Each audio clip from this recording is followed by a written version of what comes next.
Organissima, New York. Your exotic skin, hair, and beauty source, and your one-stop shop for all your natural and organic skin and hair care, featuring authentic organic Moroccan oil and prickly pear seed oil and much more. Bringing you only the best, straight from the source and proudly produced in the USA. So what are you waiting for? Shop today at www.organissima.com. Organissima, New York. Your beauty is our duty.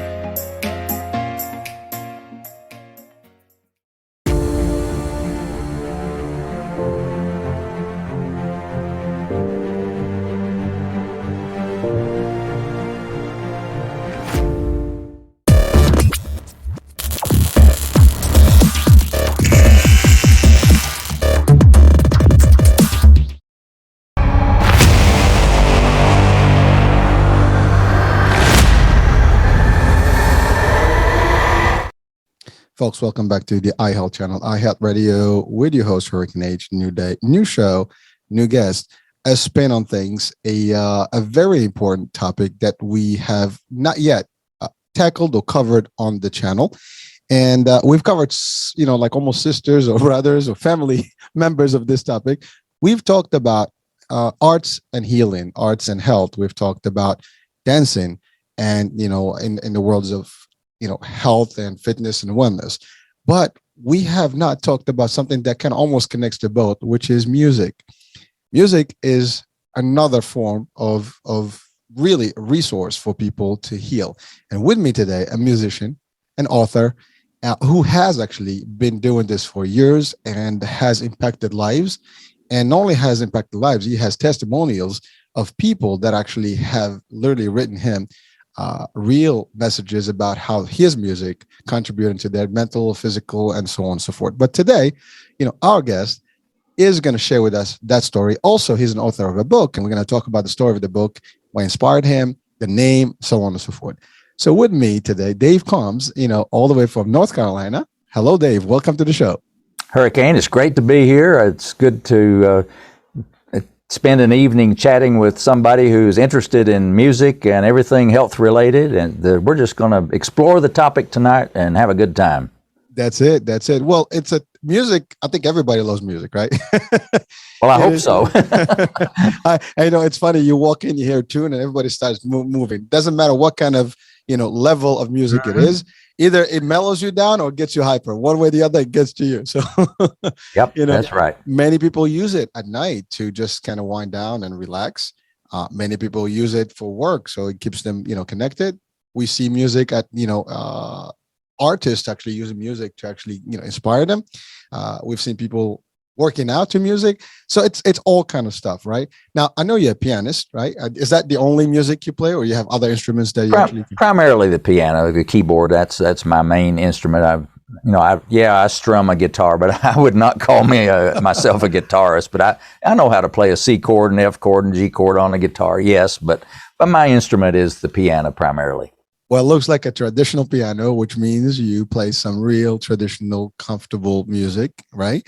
And so let's talk about your journey. I mean, obviously, that's not something you started with in your life, or maybe it was a hobby. So guide us through your journey, how you got into the music first. And I'm sure you've done something else for life at the same time. And you and I had a little chat on the side. Right. So how did that how did you manage your regular life with music and connected that and made your music a career path, if you want to call it, or something that got you as a motivation and inspiration for yourself? Well, I kind of consider music as like a foundation of my life. I was born to parents that both played the piano. My father played the piano by ear. He could read a little bit of music, but mostly he just forget about reading music. He just sit down and play something. My mother's took piano lessons when she was a little girl, and she can read. She could play the hymns out of the hymn book and whatever. And my grandmother Combs was born in 1894. And before they even had electricity in the churches or whatever, she would play what was called an old pump organ. You literally pumped the organ with your feet to get the air moving through the organ, and she would play that organ and sing. And then her favorite instrument, I have it right here, because she gave it to me in her will when she passed away. It is an autoharp. This is my grandmother's autoharp. And in fact, the note that was with it says, You can probably read this. This harp is To it David. belongs to David Combs, Granny Estelle Combs. She signed it, said this one's mine, because every time I'd go see Granny in her little tiny house in Southwest Virginia, she'd hand me her auto harp. She said, David, would you tune this up for me? And I said, okay. She'd give me, I'd take the key and I would tune it up by ear and get it so it sounded good. And I'd hand it back to her. And she would just tear loose on that thing and play and sing. And just, my earliest memories of her are playing that auto harp and singing, the old hymns, whether it's Amazing Grace or all those wonderful hymns that she loved to sing. So I guess, music is kind of a foundation, I think, in my life. It's just been there from the beginning and stayed with me my entire life.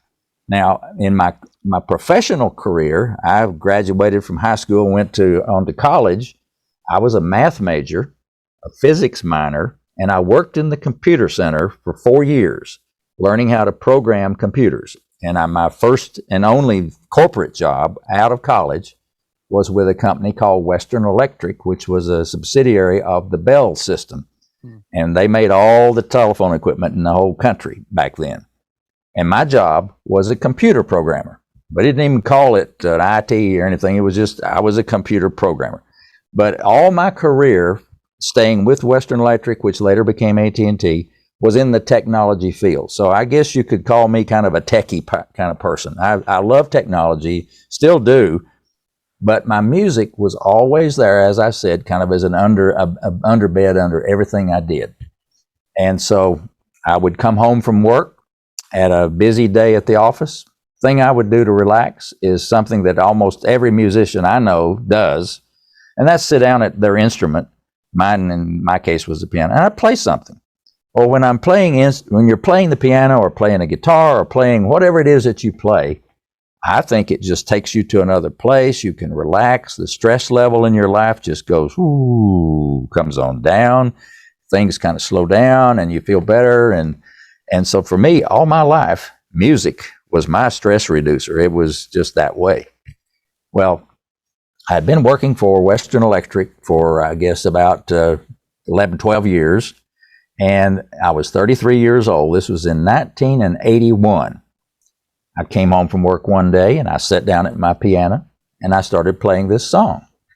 And I played, it was in the key of C, a very simple melody, and I just played it, and it was great. It had a verse and it had a chorus, and I played it. It sounded great. I didn't think much about it because, first of all, it wasn't something that I'd ever heard before. It was just something, I just played it. Well, a couple of days later, my wife Linda comes home from her job, and she says, Dave, what is this song I've had stuck in my head all day long? You know, you get an earworm and you're humming that song all day long. Well, she hummed a little bit of it, and I said, well, it doesn't have a name. And she says, what?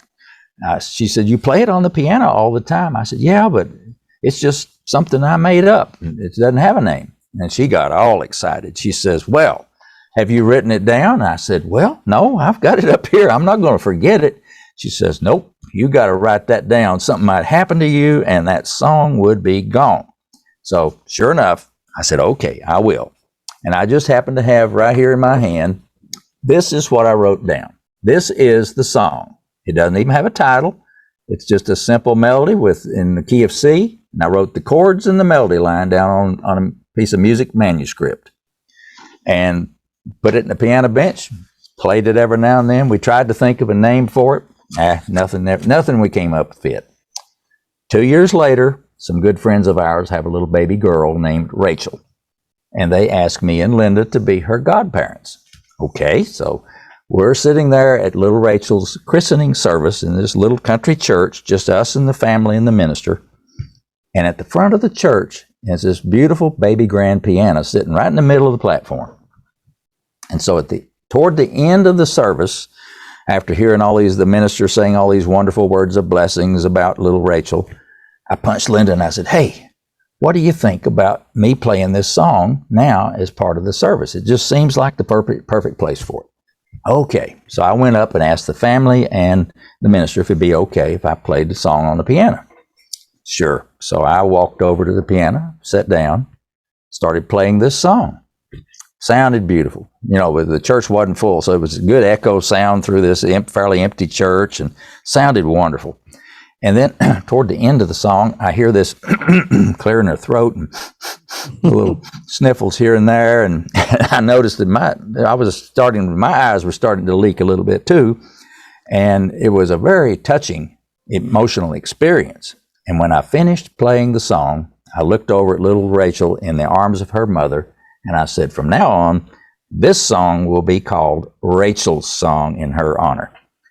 And Hurricane, that's exactly how it got its name, and it was the perfect name for the song. It fit, and it's been that way ever since. How old is Rachel now? Oh, gosh, this was in 1983, so what would that be? 38, 39? 39 years old, somewhere around there, yeah. So, wow. So she's a young lady with a song named after her now. So anyhow, so that's how it got the name, and that was in 1983. Well, then I was still busy with my job at AT&T or Western Electric, which became AT&T in 1984 when they dissolved the Bell system, basically broke it up. So I was then working in 1986 for AT&T. And my job at that time was to travel around the country to the various factories, and we had them all over the United States, to implement some new software for the factory. It was called MRP, but it's Manufacturing Requirements Planning. I was an expert in that field, and so my job was to help them with implementation of new software. One of the factories that I needed to go to and spent a lot of time at was in Nashville, Tennessee. Well, Hurricane, you've probably been to Nashville. I haven't, but it's music. Oh, you haven't? Well, now you put that on your bucket list. That's got to be a place to go. It's called Music City, USA, for a good reason. Everything in that town seems to be about music. Well, Linda, my wife, now she's the one that comes up with all these great ideas, I think. She says, while you're in Nashville, why don't you get a demo professional recording made of this song you've written? And something we can have and something we could give to Rachel's family to enjoy, that kind of thing. So I said, great idea. So I'm driving around Nashville one evening after work, and I'm looking for a studio. And I go to they have a part of town that they call Music Square. It's about a 2 or 3 square block area that everything in it has to do with music. There's the Country Music Hall of Fame. There's ASCAP headquarters, BMI headquarters, recording studios all over the place. There's the RCA original recording studio that tourists can tour, actually. And so I'm driving down this one little side street called Roy Acuff Place. Now, Roy Acuff was a very famous musician, well-loved in Nashville. They named a street after him. And so I'm driving down Roy Acuff Place, and at the end of the street, there's this big building with a barn-shaped roof, and on the street corner is this big water wheel. Like you'd see at a big mill someplace on the parkway or wherever. Mm-hmm. And on the side of the building, it says, the Music Mill. I said, okay. So I pull in the parking lot. Sure enough, I look in the window, and there's a man sitting in the lobby. So I go over and knock on the door. He unlocks it and opens it up and says, hi, I'm George Clinton. Can I help you? Now, it's not the George Clinton that immediately came to your mind. It's a different George Clinton. He's a recording engineer in Nashville. And so he says, I'm George Clinton. Can I help you? And I said, I've got a demo of a song that I need to get recorded, and I'm looking for a studio. And so he smiles and he says, well, come on in, Dave. And so I go into the lobby, and over on the big 2-story lobby, and on the left wall is this huge life-size picture of Glenn Campbell. Right in front of me is this huge, big panoramic picture of the group Alabama. And over here is the Forrester Sisters. And then there's all these gold records and platinum records framed on the wall. You've seen pictures of studios that, you're going to put all those wonderful awards that you've got up on the wall. So I obviously had landed in a studio. And I told George I said, I've never been in a studio before. And he says, well, no problem. He said, there's nobody recording right now, which is unusual. Let me give you a tour of the place. Okay. So let's go to Studio A. All right. Over here in Studio A is the big room where all the musicians set up. You could put an orchestra in that room. I mean, it was huge. And then he said, and there was a big concert grand piano in there and all kinds of other little side rooms for the drummers and vocalists and that kind of thing. He said, let's go in the control room where all the magic happens. I said, okay. So he opens up this soundproof, thick door. You've probably seen them. They're really thick doors. You open it up and you go in. First thing I see is the console. This thing was about 8 feet long. It had, I later learned, it had about 32 tracks, 32 channels, sliders and buttons and knobs and switches and lights. I said, golly, George, you could launch a spaceship from this room. And I said, how much does a place like this cost? And he said, well, it's $125 an hour plus engineer. Now, this was 1986. You roll forward, that was a lot of money back then. And in fact, if you roll it to today's dollars, it's probably over $400 an hour. So that wasn't cheap. Well, and that was a whole lot more than I made, of course. And I'm sure he saw how disappointed I was in that figure. And he says, well, Dave, don't worry about it. He said, the fellow who owns this studio owns a little tiny studio across the street. It's in a little, what used to be a rent house. It's just got a baby grand piano and a small console. It's probably got, a 24-track console, whatever. Good equipment, and it'll do the job for you. And it's $15 an hour. I said, okay. All right, now we're talking. Okay. All right. So, George, now what all I need is a musician that will arrange and record my song for me. I need a good piano player, somebody that really can play that piano. He thought for a second. He says, I know just the person for you. He said, his name is Gary Prim. He said, I go to church with Gary. I've known him all my life. He said, he's a wonderful piano player, a wonderful person. He said, let's go back to my desk and I'll look up his phone number for you. So he did, wrote it on a piece of paper and gave it to me. And I thanked him profusely, and I got back in my rental car and I hightailed it back to my hotel room so I could give him a call. Now, some of your listeners are going to say, well, why did you call him on your cell phone? Well, this is 1986. Number one, cell phones hadn't even been invented. The internet didn't even exist. So, I had to have a landline to call. So I go to the hotel room, call Gary, got his answering machine. About 30 minutes, he calls me back and then says, hi, this is Gary. Can I help you?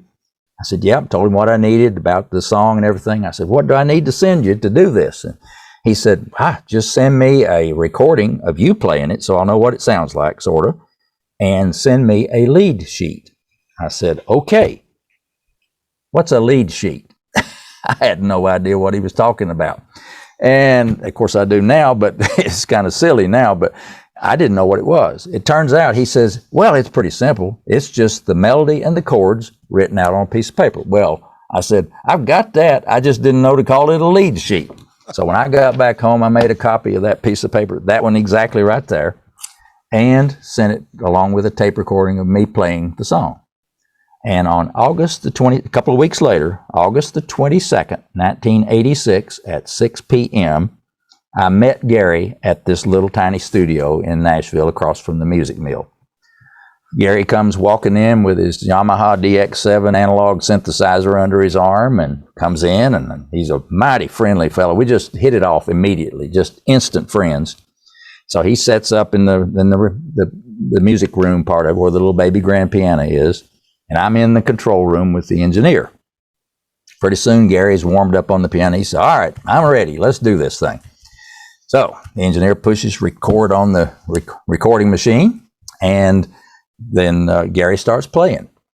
Now, Hurricane, I had never, ever heard anybody play my music, that song, but me. And so I had no idea what to expect. When you're going to pay somebody to do something and arrange it and do it special, you're not sure what you're going to get. But I could not believe my ears. What Gary played on that piano was incredible. And he got most of the way through the song and he stopped. He hit the keys and he says, rewind, let's just start over. Let's do it. I can do better than that. We rewound the tape, started over. Second time through, he played it from beginning to end, did not miss a note. I mean, it was perfect, absolutely perfect.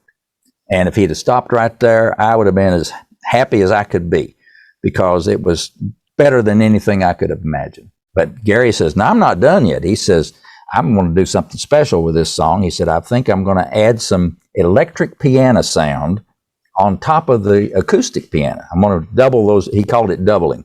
I'm going to play the same thing I played on the piano on the electric keyboard, which will make those notes sound a lot richer and fuller. Okay, so we 2 more tracks on the recording, and he's sitting there with his headphones on like you got on, and he's listening to the original part, and then he's playing along with himself on the keyboard. He played the electric piano part, nailed it. I mean, when you listen to the recording, and everybody that's listening to this, I'm sure, hopefully, when we're finished, I want you to go listen to it. You can't tell that there's not but one instrument playing. He nailed those notes, and it was just amazing to me. Then he said, okay, this song needs some bottom, and it needs some top. So he said, I'm going to put some low strings in here, and then I want to put in some high strings, like violins or whatever. So 2 more tracks. He sits there and records the low strings. 2 more tracks. Sits there and records the high strings. And he said, now, here in the middle part of it, I think some of it needs a little punch. He said, I'm going to put some horns in there, just some horn sound to give it a little extra fullness there. 2 more tracks, records the horn sound. Then he sits there and he said, all right, I think I'm done. So he comes into the control room. We all sit there, and the engineer rewinds everything, plays all the tracks together, and we're listening to the song. Oh, I am absolutely beside myself. I wish I had a video of me that time, because I'm sure I had my mouth open and my eyes wide open. I couldn't believe what I was hearing. It sounded better than anything I'd ever heard on the radio. I have always had a great ear for songs on the radio. When I heard a song that was going to be, I could always tell when it was going to be number 1. First time I ever heard it, I said, that's a hit. That's number 1. I never missed one of those. Things like Hey Jude, those kind of songs, when first time I ever heard it, man, that's got to be it. So I knew this song was fantastic. So I was so happy. Well, I paid Gary his agreed upon, wrote him a check for the agreed upon fee, and he packed up his synthesizer and he left. And it's just me and the engineer there left to mix it down to 2-track stereo for my master tape, and he made me some cassette tape copies to take home with me. Paid him his fee, and I left. And that night of recording that song, I remember walking out of there thinking to myself, this is it. This is it. Now, I had no clue what it was, but I knew that this was it. Whatever, it was going to be something special. So that night, Hurricane, literally changed the direction of the rest of my life. Well, Dave, this is you're staying in your story, and I'm just literally just immersed into it right now. I mean, I was literally visualizing every single moment you just actually, covered there. I'm looking at the studio. I'm trying to figure out the keyboards. I'm looking at the instruments, the booth, and everything. All the platform that you had in front of you, and all those knobs and things. But the story, and I can feel it. I mean, I know that when you go to studio, the sounds are different. I mean, technology makes everything different. The walls, I mean, the surround the system there, everything is echo friendly, and you can. I'm not talking echo as in echo. I'm talking about just the echo sound is acoustically well, and it's a different experience. I mean, just like when you have like some surround system around you right now today in technology. But you're talking about you're talking about cassette tapes, and you're talking about some stuff. I'm just thinking like some of the new folks today. But yeah, look at that. Is that the original? It was one of the original cassette tapes of Rachel's song, and that's it right there. Wow. Well, you know what they do now with these, these old, cassettes and stuff, and they remix them now and digitize them. Forget about it. It's even much, much better sound and quality. But the experience. Now, there's 2 things. I want to just kind of take a moment to break the story. Not so much just about what you've done, achieved, but really for people that are young and, aspiring to maybe something. And a lot of people love to do things, and some people enjoy music. Here you are in the 80s. Life is different. You said it. The internet didn't exist. You cannot. You said, "I wish I could have a camera." Today, you just put a freaking phone in front of you and have a selfie or have a video or a TikTok or something of yourself doing this. You couldn't do that then. You'll have to have literally a camera with big tapes and all that. Oh stuff. Yeah. It's amazing how it is. The internet was not there, but the atmosphere was also different. I mean, you walked into some real studio production spaces, and those were like, that's like, I mean, you said it, these guys produce some real talent out there, and here you are. But a lot of people may be shy today. They're like, well, nobody's going to listen to me. You walked in with a song, and that's it. Here it is. Let's listen. And he likes, and now he tells you, listen, we'll do it. Obviously, they're in for business. They will listen to something. If they like it, they produce it. All you did right now is produce it. We're going to talk about the next stage, because I know you had it going in a lot of other things, but that was the first thing. So the first step for our listeners and audiences, whatever age you are, whatever your ambition is, if you're into music and you want to do this, do exactly what Dave did. He did his thing. He wrote it. He, little by little, things happen. Now he has a name. Now he has a live. Now it's recorded. Now it's like digitized in a well. It wasn't digitized the new way, but it was digitized then. We can refer to it as digitized then, because it was literally produced professionally. Right. And that was the first step. Now, let's talk about the next step. So you have the tape. This is it. What was the next move that you did? What was your next step? I mean, because I know there's more to this story. Oh, yes, indeed, there is. In fact, there's enough to fill up a book. In fact, that's what my book is really all about, is what happened next is really the rest. As you remember Paul Harvey, that's the rest of the story here, is all of what happened next. Well, now that I had this wonderful recording, my first inclination was I have to play it for somebody else. It just blew me away, and I wanted to share it. I wanted, when you, like, it's anytime you've got something great, you want to share it with your friends and anybody that will stand still long enough to listen to it. I got back to my hotel room that night and called my wife, Linda, of course, and told her about it. I didn't even have any way for her to hear it. And so she had to wait till I got back home to actually hear it. And so here, after I talked to Linda, I hung up the phone, and I'm sitting in my hotel room, and I am so antsy I can't stand myself. And I said, I got to go play this song for somebody. Here's what I did. I went out, got in my rental car, I drove to a shopping center, and I found a Circuit City. That was the store that sold stereo equipment. I found a Circuit City. I walked in that store with my demo cassette tape that the engineer made for me. And I found me a salesperson. I said, can you show me your very best high-end equipment that could play a cassette of some music? And he said, let's go over here into the big room, the high-end stuff. Okay. So I said, okay, get in there. I said, now, I want you to play this cassette tape on the best machine you got and put it on the best speakers you got and turn it up. I want to hear it. So he did. And it did sound good. I'm telling you, it just, in that big room with the big speakers, it sounded as good as it did in the little control room at the studio. And it was loud. And all the other customers in the store stopped. And I could see everybody in the room when that music came on, they just kind of turned and was like, what is that music I'm hearing? And so the effect that I had hoped would happen did happen. Everybody that heard it. At work, at lunchtime, I'd pop that cassette tape in my rental car tape player, and all the guys that as we go to lunch, they heard it. They loved it too, and it was just immediately obvious to me that this song and what had just happened to it getting recorded, I had to do something to give it more life. It could not just die with me. It had to go somewhere. I got back home to North Carolina. And a good friend of mine were having lunch one day on a Wednesday at a local restaurant, and I was telling him about this recording session. And he was very curious anyway, and he says, well, Dave, I got to hear this thing. I said, well, after lunch, let's go in your office. And he had a nice boom box he could play it on. And so we went to his office, and he pops this cassette tape into his boom box, and we're sitting there. And my friend's name is Bob McHone. Now he's a radio personality too, and one of his many talents. He's a very talented man, but he has a great radio voice. But anyway, he was sitting there listening to my music, and he's got real close to this boombox so he can hear it real good. And he's got his eyes closed, and as the music's playing, I hear him say, that universal sound of "I love this." And when it finished, he had tears in his eyes, and he says, Dave, this song will be a standard. And then he was an expert. He had a 3-hour Saturday morning radio program on big band jazz. So he was a music aficionado anyway. So coming from him, that was a high compliment.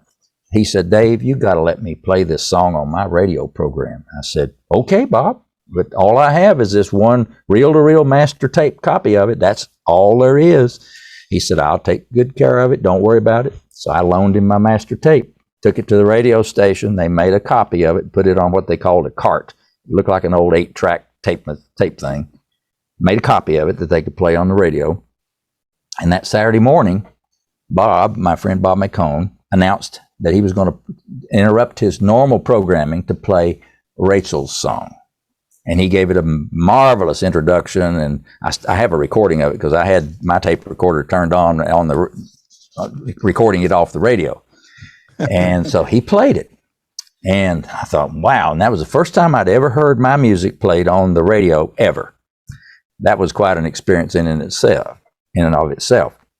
Well, in about 30 minutes or so, my phone rang. And it was the station manager of the radio station, WKLM.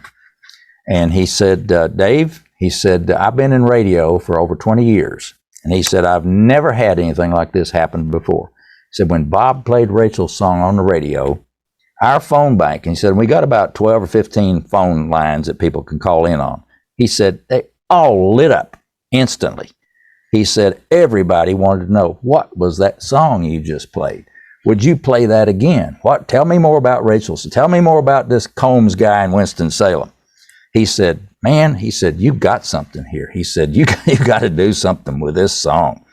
So that was, and again, another confirmation that I didn't know what it was, but I better get on with it myself as well. So I got busy and I started calling other FM radio stations around the country. And back then we used to have a format called easy listening. Well, I don't even think that format even exists today. There may be 2 or 3 stations in the whole country. But back then we had about 400 of them. Every major market had its easy listening radio station. Well, I got a list of all those radio stations from a publication called Radio and Records, R&R, I think they called it. And they sent me, I bought the little list of the whole country. And so I started calling easy listening stations and sending them a copy of Rachel's song, the music. And every one of them loved Rachel's song. They put it in their playlist. And some of them said, well, Dave, we don't do our own programming. We hire a company out of Chicago called Bonneville Broadcasting, and they program our music for us. And I said, okay, well, how do I get a hold of them? And so I got a name of the program director at Bonneville Broadcasting. And I sent him Rachel's song. He loved it. And he said, he called me back and he said, Dave, I love this song. He said, I'm going to put it in my rotation for all of our easy listening stations countrywide. So I went from just a few stations, over 200 stations overnight. Bam-o, there it was. And then something else happened. I started getting mail. People were calling the radio stations all over the country wanting to know how to get a hold of me. Where can I buy this Rachel song? I want my own copy. And the song took off. It was #1 on the charts, on the easy listening instrumental charts in all the major markets. Los Angeles, Atlanta, New York, all over the country. In Newark, around in New Jersey, Philadelphia, all those easy listening stations. Rachel's song was their #1 requested song. It even was #1 in Australia, believe it or not. That's another whole story that I tell in the book of how it got there, but it was #1 in Australia for 2 years. So the song kept on having more of a life of its own. And then I decided, well, now what am I going to do? I've got the song out there. Everybody loves it. But all I have is, by that time, I did have what, you're going to laugh at this. This is my first big production of Rachel's song in a professional format. Oh, wow. One of those vinyls. 45 single, 45 record of Rachel's. I got to get up right up here, but you can see that's Rachel's song. I don't know, 45 record. And so at least I was able to get this made. I think I made about 400 copies of it that I'd ordered. And I could send this then to radio stations. They'd play from a record. Now, sending them a cassette tape, just wasn't, the quality on a cassette tape, as you know, just wasn't that great. But, 45 vinyl records, they're making a comeback today. Actually, I was going to say that some of the sound that comes out of those is sometimes better than CD quality. And that's what a lot of people that are the vinyl, people that want vinyl, they say it's a smoother, warmer sound than you get on a digital copy. So anyway, I had something to send out to people, at least to where they could play it. And occasionally I would be able to sell a CD or a 45 record of Rachel's song. And then I got busy and I decided I need a CD, but I only had one song. So this was 86 when I recorded it. So it took me till 1988 to write enough music to do a whole album. And so by 1988, I went back to the studio with Gary Prim again, every time with Gary Prim, to record a new song. So I wrote new music, and in 1988, I came out and produced my first CD. And by the way, CDs had just become the format that you really wanted because of the quality. And so I had cassette tapes and CDs made, but by 1988, that was my first product of my music. So now at least I had something when people wrote to me and said, I want a copy of Rachel's song. I could, for $14, $15, sell them a CD of Rachel's song. Well, that was fine for people that were calling in or writing in to me wanting it. But I thought about other people that haven't even bothered to write to me need to have a way of getting Rachel's song, the music. And so I said, okay. Back then we used to have record stores. You may remember, I think one of them was called Record Bar. It was the big record store kind of, and there were some others too. I can't remember what Tower they Record. were. Tower Records was huge. Okay. And by the way, none of those are even in business today. But back then, that's where you went to get your music. So I thought, well, I've got everybody on the radio loves my music. I'll just go into these stores and they'll just be open arms and saying, well, Dave, we've been waiting for you to come in and so we can carry your music in our store and all this stuff. They wouldn't even give me the time of day. They never heard of Dave Combs. They, first of all, weren't too up on instrumental music. They called it elevator music, and they wanted country and rock and jazz and all the other formats, but instrumental piano music, not so much. So I got disappointed, and I'm sure that's where a lot of your music entrepreneurs in the audience are going to say, yeah, me too. Nobody seems to want to do anything with my music. Well, the thing I did was you don't give up. Never give up. There's got to be a way. And don't ever let anybody steal your dream. Don't let anybody tell you just forget it and go back and do your other thing and forget your music. No, don't do that. So I said, okay, my wife and I are pretty ingenious. We're pretty creative people. We can come up with some ideas.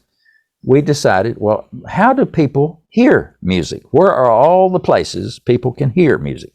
Well, there's, of course, the radio. We've got that covered already. But what about in retail establishment? Where in retail can people hear? Well, in a grocery store, sometimes music's playing when you're in the store. And sure enough, in an elevator, there is such thing as elevator music. And so, Muzak, M-U-Z-A-K, was the company that programmed all the elevator music in the country. I contacted them. Yep, they put Rachel's song in the programming in Muzak, believe it or not. So I did get it in elevators all over the country. And then there was in airplanes. You could get on commercial airlines. You had the music that you could listen to over your headset in the airplane. They had the actual programming. I found out how that worked and got my music into that venue. Several times I jumped on an airplane on Piedmont Airlines and get out the program, and boom, there's Rachel's song right in the program. That was a real thrill to me. So anyway, that was for people to hear it. But now, where can they go buy the music? So I was really kind of stymied. I had no idea. The big box stores, no luck. I worked with a lady at AT&T who had a friend who owned a gift shop in Old Town Alexandria. I was working in Bethesda, Maryland at the time, and my friend Leslie's friend owned a gift shop in Old Town Alexandria. It's a beautiful, wonderful tourist place on King Street. King Street is full of great restaurants and shops, and you can walk right down to the Potomac River and eat at the great restaurants or whatever. So she says, I want to give Rachel's song CD to my friend Jane that owns this shop in Old Town, and her shop's called America. And she sells everything that's patriotic. If it's red, white, and blue, she sells it. So I said, okay, well, so I gave her a CD of Rachel's song, and she gave it to her friend Jane. And in a couple of days, my phone rings, and on the other end it says, hey, Dave, this is Jane at the America gift shop. She said, I got a problem. She said, every time I play Rachel's song in my store, all my customers come over to the counter and say, what is that song? I want to buy that and take that home with me. And she said, I don't have it. Can you sell me some CDs and cassette tapes of Rachel's song? I said, well, I guess so. We'll have to make I hadn't even sold any at retail before. I didn't even know what to set as the wholesale price. So we worked that all out, and she said, can you bring me a box full tonight? I said, yes, ma'am. After work today, we'll box them up. I'll go down to Old Town and bring them to you. So, okay, that's what we did. And handed her this box of cassette tapes and CDs. I think it's about 12 of each. And I thought, well, we'll see what happens here. Well, a couple of 3 days later, phone rings again. Guess who? It's Jane. She says, hey, Dave, I got another problem. Those are all gone. You got to send me some more. I said, okay, well, and she said, how about doubling the order this time? It's all right. I'll bring you a big box full. So traipsed down there that night, take her some more CDs and tapes. And we made that trip every week for over a year. Jane sold thousands of cassette tapes and CDs out of that one little gift shop in Old Town, Alexandria. And that was absolutely amazing when the light bulb went off in my mind. And I'm no dummy. I've got my MBA from Wake Forest University, so I know a business model when I see one, and I know how to do a spreadsheet. So I said, okay, let's make me a spreadsheet and see just what's happened with this one gift shop. Put in my column in my spreadsheet how many I've sold of each of this, how much she paid me, and how much it cost me, and profit margin cost. And then at the bottom is my gross profit. So, okay, well, this looks pretty good, when you multiply all that out. I said, okay. I told Linda, I said, all right, what if we found one gift shop like this in all 50 states? Just one. And so I made me another column, 50 times column 1.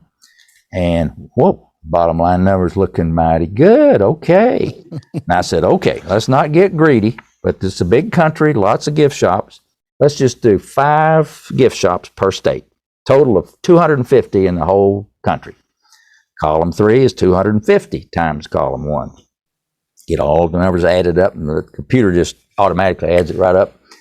And I said, Linda, come over here and look at this number. The bottom line number here is more than twice what I make at AT&T. I said, guess what we got to do? We got to get busy and find these 250 gift shops all over the country. And that's exactly what got me on the path of setting my business model. And I think this is a principle that I'll tell all entrepreneurs is very important. I had a business model. That first column of my spreadsheet was one customer that I knew worked. The numbers don't lie. You can plug in the numbers, and if the numbers work on a small scale, you multiply the heck out of it. If the numbers don't work, you walk away and go find something else or fine-tune it to where the numbers do work. But don't think that just because you can take a minus number at the bottom and multiply it by 100 and come out with a positive number. That don't work. You cannot, you don't want to duplicate a failure. You want to duplicate a success. And that's exactly what I did. So I got busy. Linda and I on the weekends and Sundays, and we would get out in the car and we'd go to all these tourist towns and find these gift shops like America in Old Town. And we had really great success. I'd give them a copy, leave them a copy of a cassette or a CD of Rachel's song, and say, play it in your store and let me know what you think about it. If your customers want to buy it, call me. And people started calling, and I started building my number of gift shop customers up. I had, 5, 10, 15, 20, 25. And after a while, though, I ran out of real estate and territory that I could comfortably drive to. I was doing what we call shoe leather marketing. We were walking the streets on the weekends trying to find prospects. Well, you run out of territory after a while that you can comfortably get to. So Linda says, well, why don't you start calling? Just get the yellow pages for gift shops. Back then we used to have the phone book with yellow pages, the business list, and start calling them.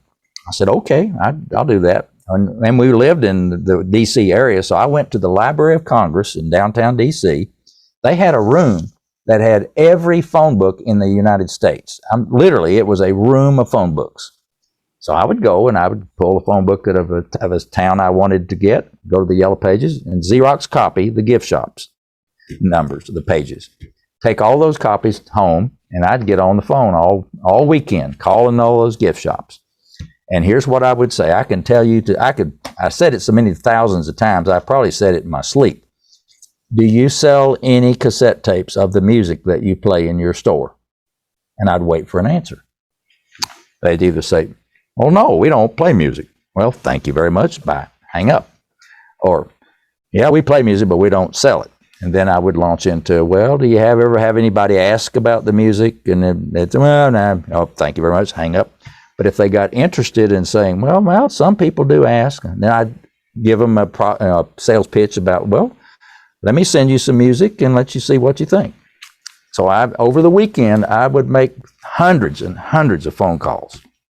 A lot of them were just the 13-second no. And I would have to make 30 phone calls to get one yes. 29 no's. That's another lesson for entrepreneurs. You got to get used to the word no. And I always say, I laugh and I say, don't think of it as no. No only means not yet.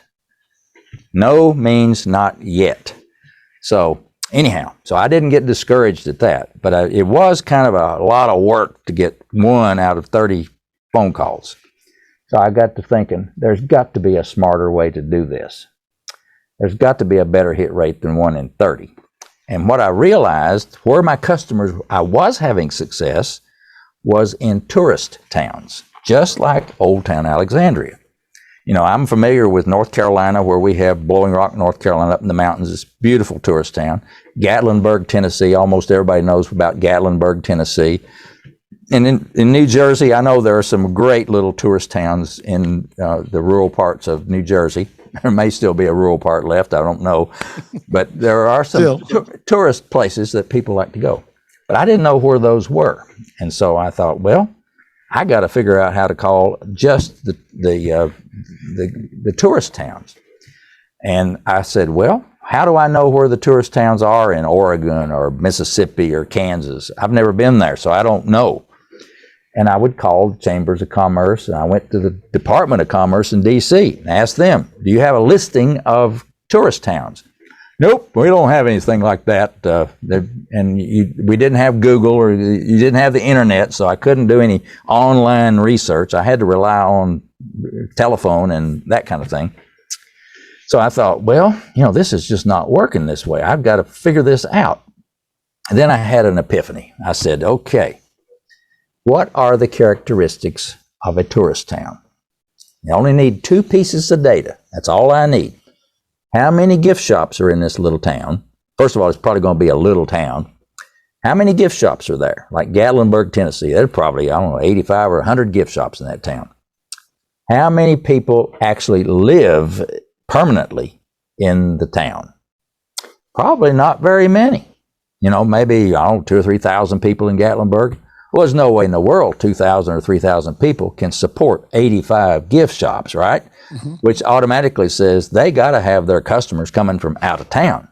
Well, that's the definition of a tourist town, is out of town people coming to be tourists in your town. So I said, okay, where can I get those 2 pieces of information? Okay, gift shops. I found out you could buy the mailing list for gift shops in the whole country. There was, I forget the name of the company, but it may have been associated with the Yellow Pages, really. But they sold a mailing list of the gift shops, that particular code. And I asked for it to be sorted in alphabetical order by town, by state.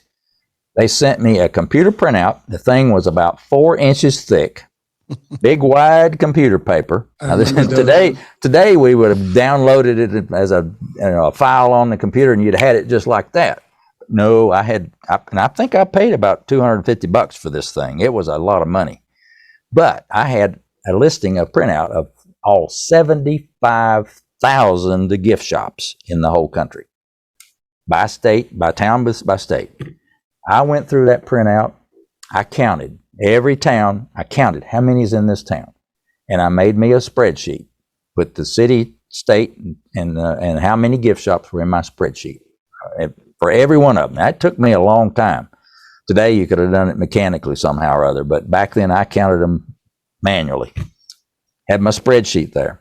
Now the other piece of information I needed. All right, how many people what is the permanent population of that? Well, the Census Bureau has all that information, of course. So I wanted to know, where can I get an easy access to all this census information about population? Well, if you want to know something, and this is still true, if you want to know something, go to a librarian. These librarians are wonderful people. They are wonderful fountains of knowledge. If they don't know the answer to something, I'm sure you're grinning, I know you know this. If they don't know, they know where to go get it. They are the most ingenious, creative people about finding information. So the library was right across the street from my office in Bethesda. Lunchtime, I go over to the library, and I said, I need to know, where can I find the population information for all these little towns across the country? She didn't even have to think very long. She says, come over here. On this table is this book. And I just so happen to have, this is the book, because I ended up buying one for myself. This is the Rand McNally 1990 Commercial Atlas Marketing Guide. It's a big, thick book, weighs 12 pounds. I weighed it. It weighs 12 pounds. Talk about a heavy, thick book. But it has, if I can find a good place with here you go. It has maps of the whole country. It's got every state in it with, all this, everything. It's a wonderful atlas. But guess what's in the back? By state, by town, every crossroad in the country, every little zip code, every census tract, whatever is in back here. And one of the data that's right with it, population.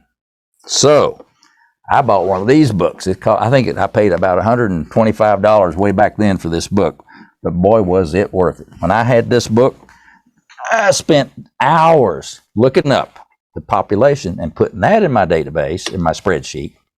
And when I finished that, I said, okay, spreadsheet, calculate the ratio of population per gift shop. Just divide those two numbers together, give me a ratio. Now, sort my spreadsheet in ascending order by that ratio, by state. Well, guess what town pops to the top of Tennessee? Gatlinburg. What pops to the top of North Carolina? Blowing Rock. And in Virginia, there was different places I knew, but when it went to Oregon or other places, I could see the ratio was probably 100, 125, some low number. I didn't even have to guess. I knew that town was a gift shop, a tourist town.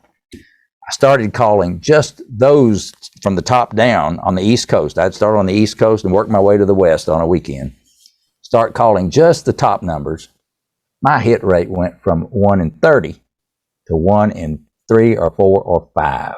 I mean, it was like almost every phone. Well, yeah, we play music, and I'd be delighted to have that music. And I get there. I didn't even have to write it down. Now I had the printout that had the address, phone number, everything, and I just, all I needed was the name of who to send it to. Bingo. By the end of the weekend, I had so many packages I needed to mail out.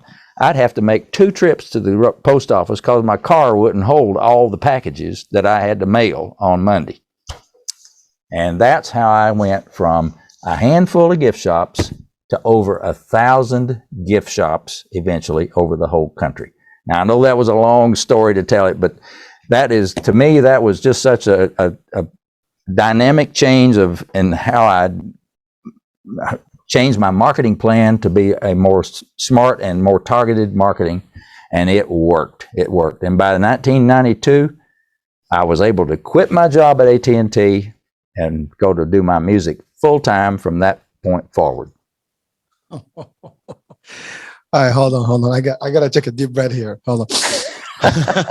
wait. So I tell you what. So you were talking about all this, right? And I know originally when I started introducing the show, we talked about the concept of the relationship between music and health. Yep. And we're still gonna do that. Yeah. But the funny part is, as you're talking about all this, I think this part of the show I'm gonna promote it under our sales channel, because what you just did right now, you identify, you define the true steps of any business, step by step, and you did it the hard way. Everything you went through, then you could have done literally in an hour or two today with technology. Yeah. Don't remind me of that. No, but yeah. But the reason I made the comment is because we take things for granted today, and still we face the challenge. Oh, it's not working. I don't know what to do. You went step by step, literally just an investigative step, and organized yourself correctly. You analyzed it, you assessed the need, the want, you put the numbers on the board, you looked at everything, and you went by, step by step. Another thing that you actually highlighted right now was, early on, is the importance of your support system, your support ally, your wife. And from here, I want to thank Linda for all the work that she's done, and greetings to her, and because she was part of this journey. Huge. And it was not just you thinking, she was there for you and with you. Today, we don't see a lot of that. And I always emphasize in our discussions when it comes to sales and when it comes to just positivity in general and humanity, you want to have people around you that actually are always there for you, support you, and instead of, it's not going to work out. What are you doing? You're loony. It's not going to work. You're going to quit your job. Forget about it. This is not going to work. We're not going to. She was there for you step by step and took the time to support, assist, and at least even just morally speaking, just actually being there for you without even doing extra. That was still an important piece. So again, for our audiences, that's important. If what you have heard today is a true success story that is based from the foundation up, with an idea, with a passion, and this was a hobby for you. You loved music, you did it, but you took it to the next step, and you said something powerful: never give up. Don't turn away from your dreams. Work towards your dream no matter what. Every single thing you mentioned was a challenge and a hurdle and a block, but yet you figured out a way around it. It did not stop you there. You moved on. So I'm telling you, this part of the show is gonna be the hottest thing, on our sales channel, because a lot of people, are always listening to find inspiration or motivation. This is actually true motivation and inspiration for a lot of folks that may or may not be sure of their career path or their passion or their whatever they want, their dreams. And sometimes we all put every single reason why we cannot do it. You said something powerful. You were getting a lot of no's. Most of us today will probably, at the first no, we give up. You don't give up. You're a success story. Today, you've been doing this since 1992. That's 40 years.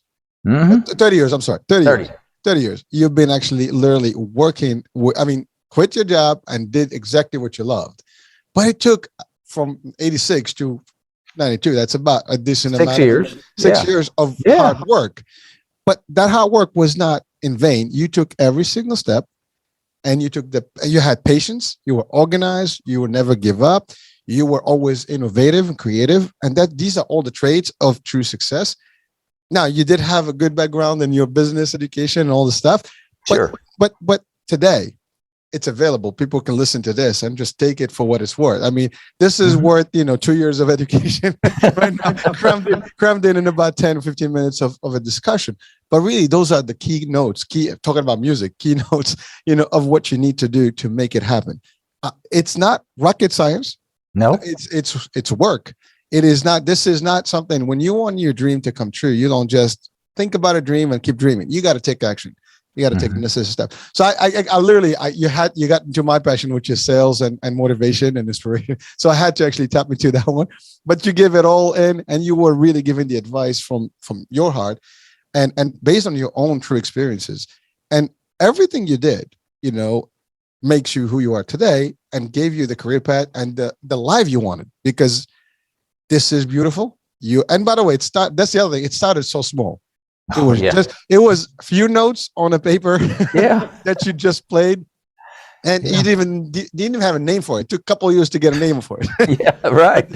But so this is the part that when you have an idea, like the other day we had a show, and we were talking about business and entrepreneurship and stuff, and I gave an example. I started multiple businesses, some work, some don't.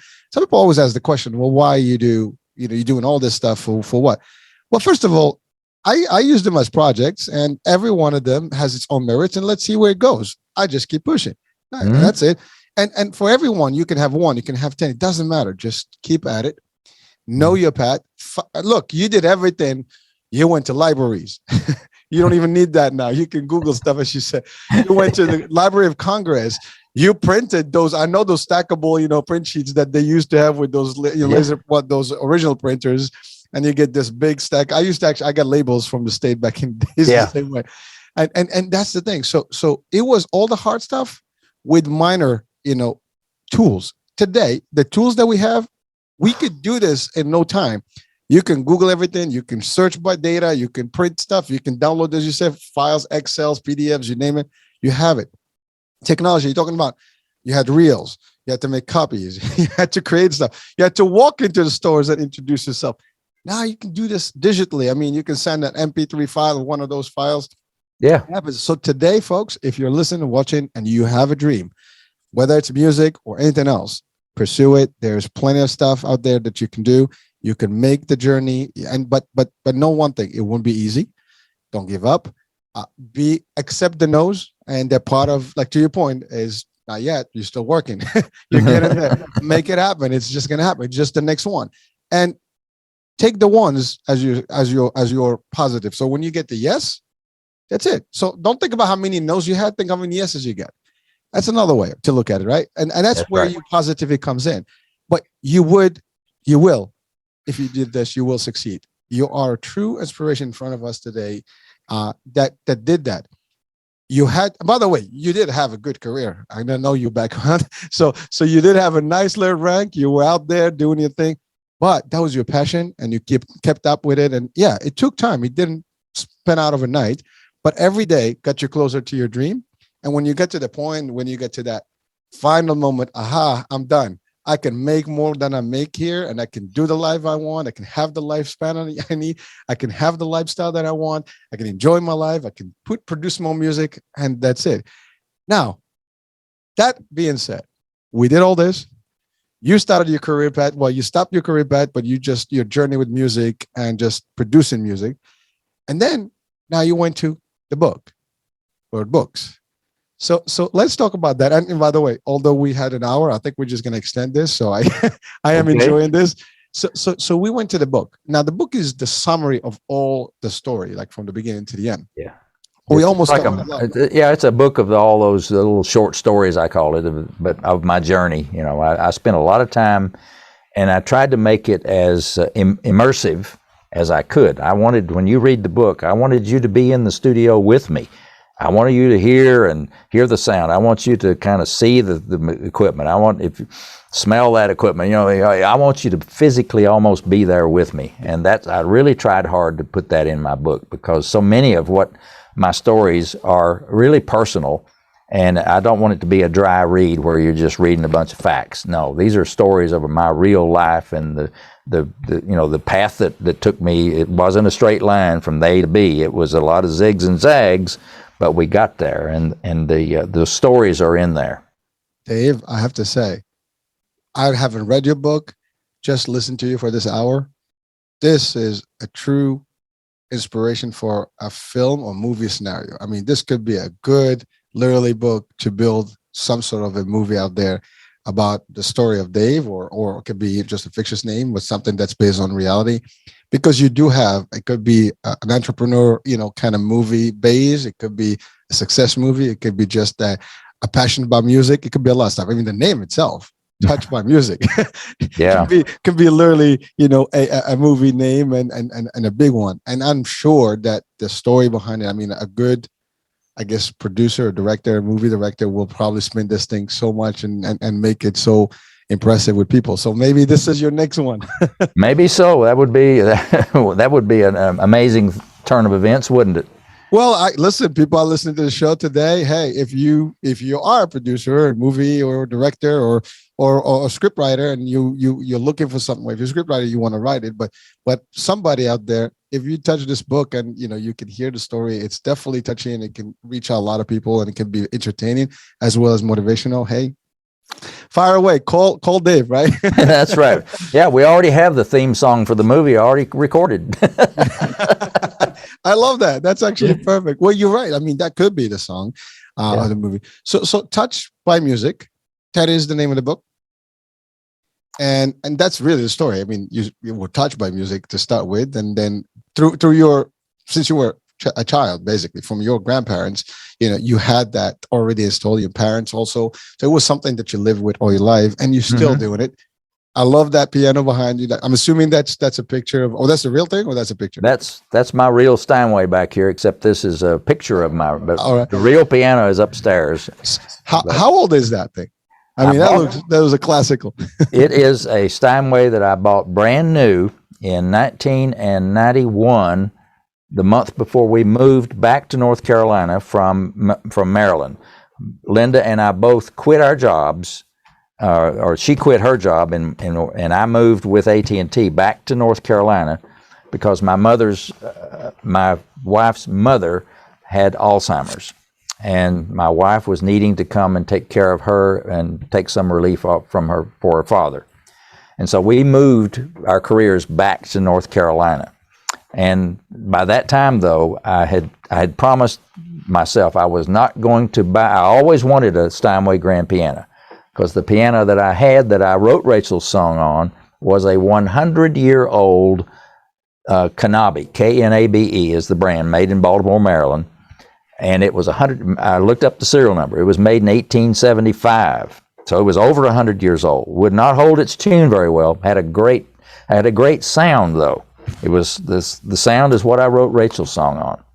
But I promised that as soon as I made enough money from my music, my first major purchase was going to be a brand new Steinway grand piano. And in 1991, before we moved back to North Carolina, I went with Linda on a Saturday to the Steinway dealer in Northern Virginia, and I got to try out, I think they had about 15 or 20 Steinway B in black. I wanted a black ebony color on the piano. The B is the concert grand is the C, and the B is the next size down. So this is not a baby grand, it's the Steinway B. They had about 15 of them, and I could go play, and I played every one of them because I wanted, and pianos are unique. Every piano has a different touch and feel and sound. They may all look exactly alike, but I played, and this is the piano that I said, this one has my name on it. So that Saturday, I bought my first Steinway grand piano, and I love it. So that was in 1991, so that's what, 31 years ago. So it's a great piano, though, and I love it. It's just wonderful. So they have, I'm sure you've written some additional music. Yes. And it was done all on this baby. No, but a lot of it was still on that Knabe piano that was when we were living in Maryland. So I've written over 120 songs since Rachel's song, and recorded 14 albums worth of music, and produced 15 albums. My 15th album is simply a collection of songs from the first 14, all on one CD. It's kind of think of it as a sampler kind of thing. But I've written and I've recorded over 170 songs, because a lot of them are favorite hymns or copyrighted songs by somebody else, like Misty and More and Moon River, all those beautiful old songs that were my favorites, and then some patriotic songs. But I've with Gary Prim in the studio, we've gone back for every year for about 15 years and recorded an album in Nashville with myself and Gary Prim and our recording engineer, Ronnie Light. Same crew, same team, everything. And it's just a wonderful creative process. And at the end of the week, you go home with a brand new album. And in today's thing, you can go home with the album on one of these little thumb drive.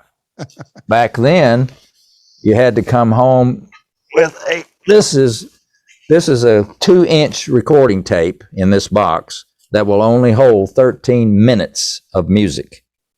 And to do an album, I would have to bring home about 4 or 5 of these boxes that weighed about 10 pounds apiece. And that was the medium that the music was recorded on. Today, it's all electronic. You don't even need this. You can send it electronically. You can upload it to the internet. Yep, that's it. So, I mean, that's how file are exchanged today. I mean, you Dropbox them, you Google Drive them. There's so many ways. But again, we recorded all that music over those years, and the music had gone out originally physically through cassette tapes and CDs, and now it's through downloads and streaming. And I have heard from over 50,000 people over these years who have written notes and letters to me explaining how much my music has touched their lives.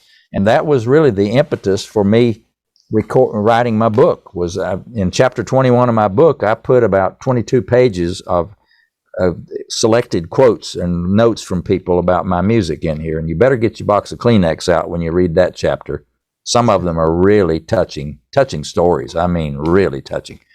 But you know how it really touched their lives, not only just in an entertainment way. This is a lot deeper than entertainment. And I know we wanted to talk a little bit about the healing and health aspects of music. Yes. And through all those 50,000 letters that I've gotten over the years, and I kept every one of them. They're in boxes here in my basement.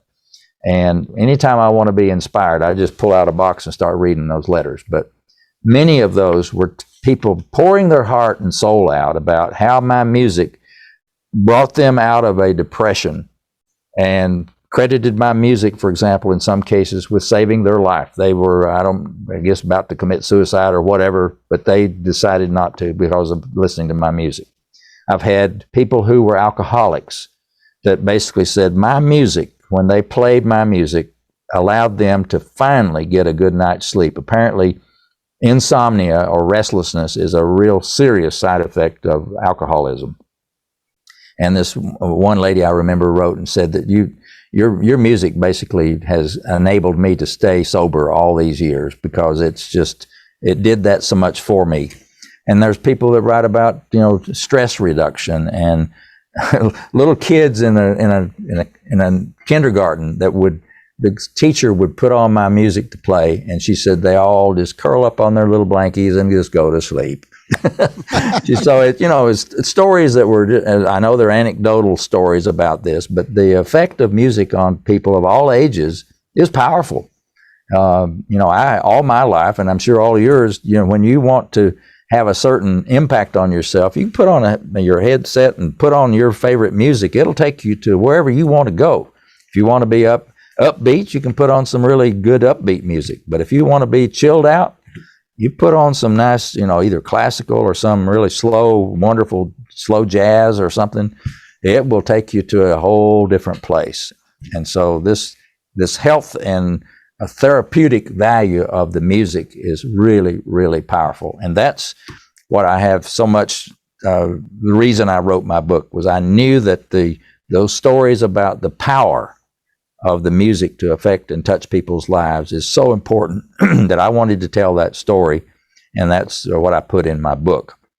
Well, Dave, there's a lot of studies and articles out there that have demonstrated the impact of music on healing, and it's real. This is not something that we say. I mean, it's actually demonstrated, proven, and utilized in some clinics and things like that. They do use music for that purpose.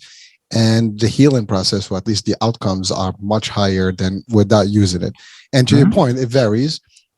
There's different types of music. They impact different levels. You say you want to get pumped up, you can put some real high beat stuff. Or hence in the fitness world, you put some nice music. It keeps you going. Without it, you probably are not going to be able to do the same, or your energy will be almost reduced. You're right. At night, you want to have something mellow to just kind of get you in. But just another thing, if you think about the power of music, think about movies. When you watch a movie or a documentary, the music in that documentary or movie actually is what's actually helping that feeling that you watch the screen is one thing, you hear the script is one thing, but the music that they play on the background while the action is going, whatever, or the emotions are happening, it plays on you. It's actually psychologically one-on-one impactful, and it really can give you emotions to cry, it can give you emotions to laugh, to smile. It's amazing how it impacts the mind and the body and the reaction of it. And you're right. I mean, you had real evidence, real people telling you how the impact. Some people can say, well, you have no proof, as you said, anecdotal, but it's not. The fact is, they didn't have to say that. They did it because in their world, whatever they felt listening to your music had that impact for them, and they just expressed what that was for them. And to your point, it varied from the young kids, where the teacher is using it as like, lullaby thing and just go to sleep. And then you had the folks that actually used it for healing, for like insomnia. You can't sleep, but this puts you to sleep and makes you mellow and relax. But also it taps into your emotions. I mean, music, when you listen, if you go to a jazz bar, you can just sit there and listen. And it just like you get with that beat. I mean, you just kind of like feel it. And you get Latino music, and we can go to all different types of music. Each one of them gets you a different emotion, a different, going. And you listen, the words sometimes are one thing, but the notes behind, I mean, you can just listen to drummers or pianists or guitarists and just without even scripts or without words, without lyrics, right? And you can just kind of like get into the zone there.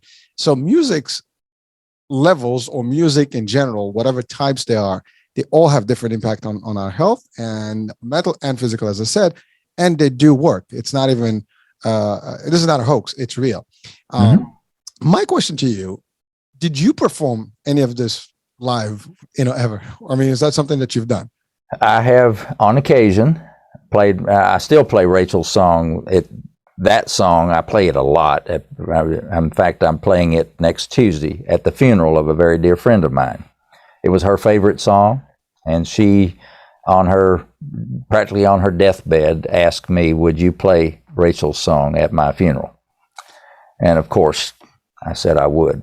And I hope I can get through it without too many tears in my eyes, but this coming Tuesday, I will do that. But I have also played Rachel's song for a crowd of 26,000 people. This was for a concert in St. Louis, put on by the local radio station, a free open-air concert, and they had invited the public's most requested artists. They did a contest, and they had invited the 5 top winners of their contest to come to St. Louis and put on a concert on a Saturday in this great big Booter Park, which is a great big open air facility with, it's a great big place. And when I got the call letting me know that I was one of the winners of their contest, I was blown away, especially when I heard who the other 4 people were. It was the Letterman, the Association, Don McLean, and George Benson, and me. Now, yeah, exactly. That's a lineup. That is a lineup.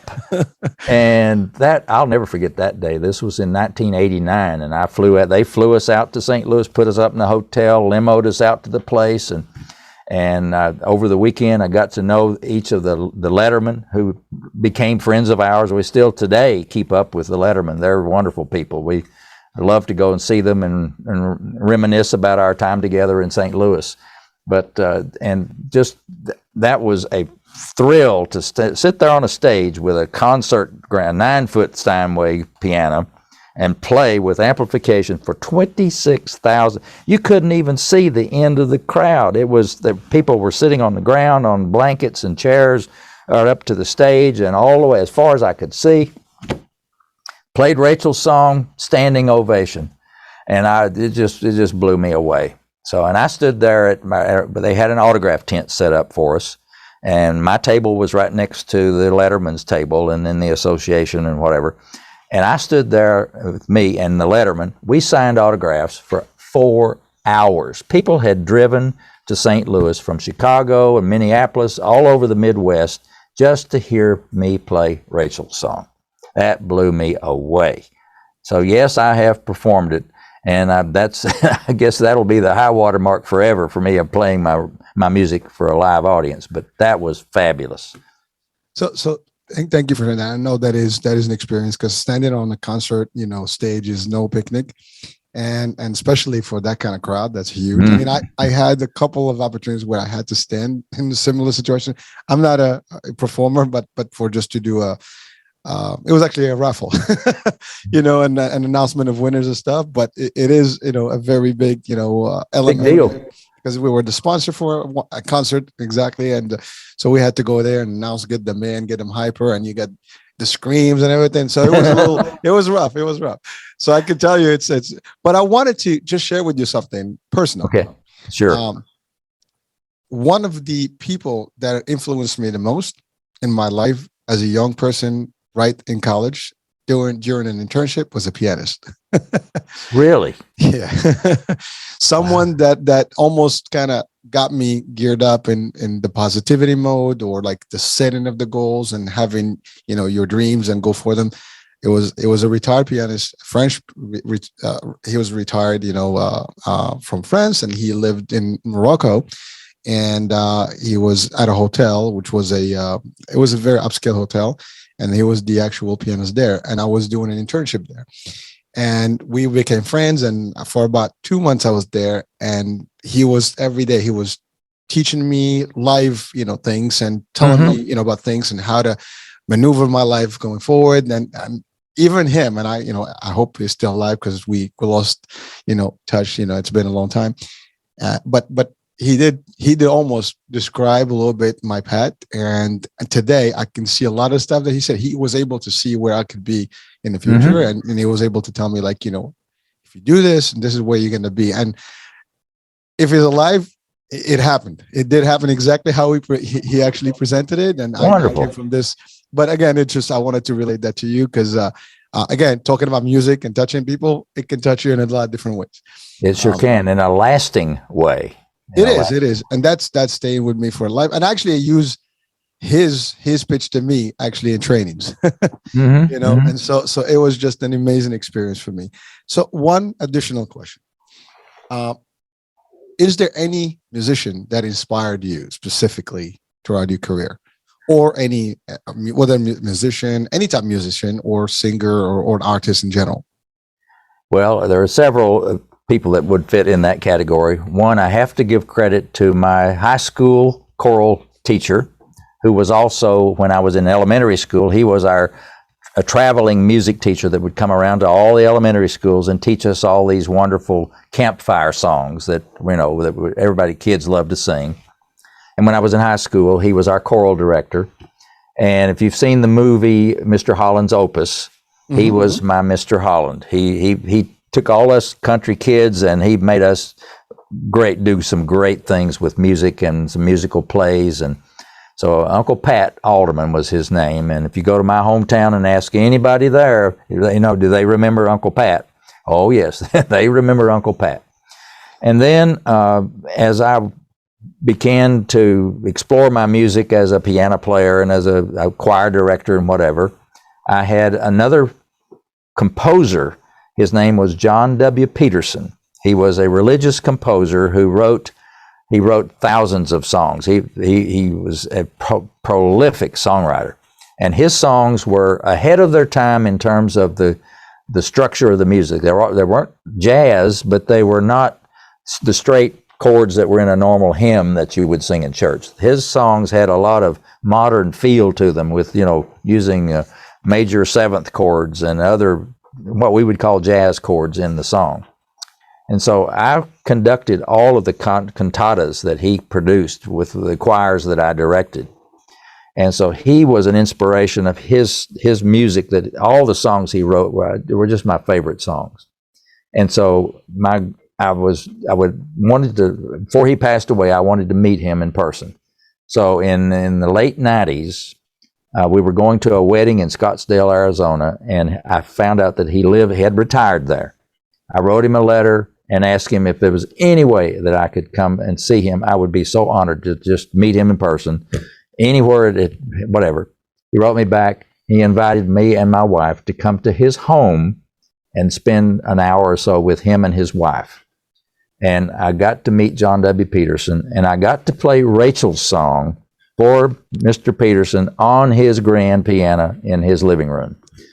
And I'll never forget that. He was so gracious and kind, and just to spend those 1 hour or so with me. And he's since, of course, passed away. But that was a heavy influence on my life. And then you go on into the people that I've really hardly ever met in person, and people like Roger Williams, the great pianist, the wonderful piano player. I was able to hear him in concert about 2 months before he passed away. And I did get to send Rachel's song to him way early on. I thought, wow, if Roger Williams would record Rachel's song, that would just be a worldwide #1 hit. You know what he wrote me back and told me? He said, this song is so special. And he said, that your recording of Rachel's song is perfect.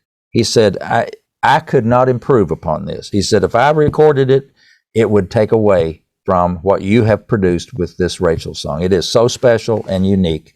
And I really don't think he was just trying to put me off. I think he was sincere in saying that he did not want to mess with my song, so to speak, and record it. So I did get that back from Roger Williams. And then let's see, who else? There's people like Henry Mancini that were just big people that I looked up to for music. And those are the kind of influences on me in my music. This particular hour and a half has been almost a journey of just so much so much stuff that we've covered today, and I mean, it's getting to the end of the show, and I just had enjoyed every bit of it, every single second, not even minute. It just, the story itself just took us. I mean, I didn't even feel the first hour, just to be honest with you. It was so quick. Yeah. And it was so interesting. You were like really, and the way you just, you believe in it, you experience it, and you share with people with real compassion and passion, and it's really genuine, right?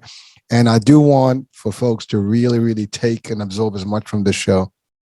There's so many lessons that have been put out, by our guest today. It's not even funny. I mean, Dave, thank you for a lot of insights, that many would probably spend hours and maybe of school or others just to learn, sometimes even in real world, through hard experiences to actually get to them. And you've covered some of those with us as valuable insights.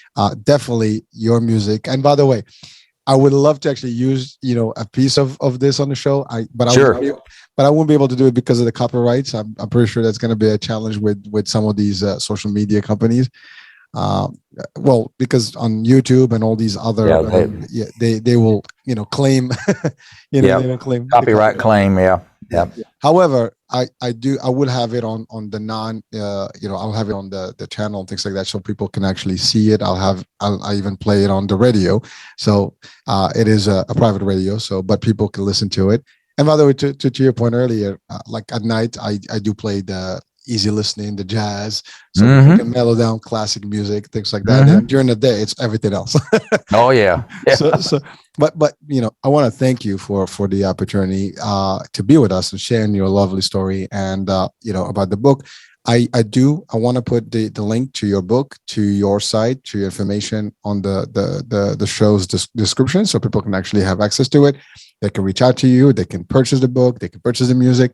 So folks, feel free to reach out and any way, shape, or form. And you have any questions, you probably can send them to Dave. And I'm not sure if you interact with people. And I do. I've made it very simple. All people have to remember is my last name, Combs, COMBS, and it's combsmusic.com.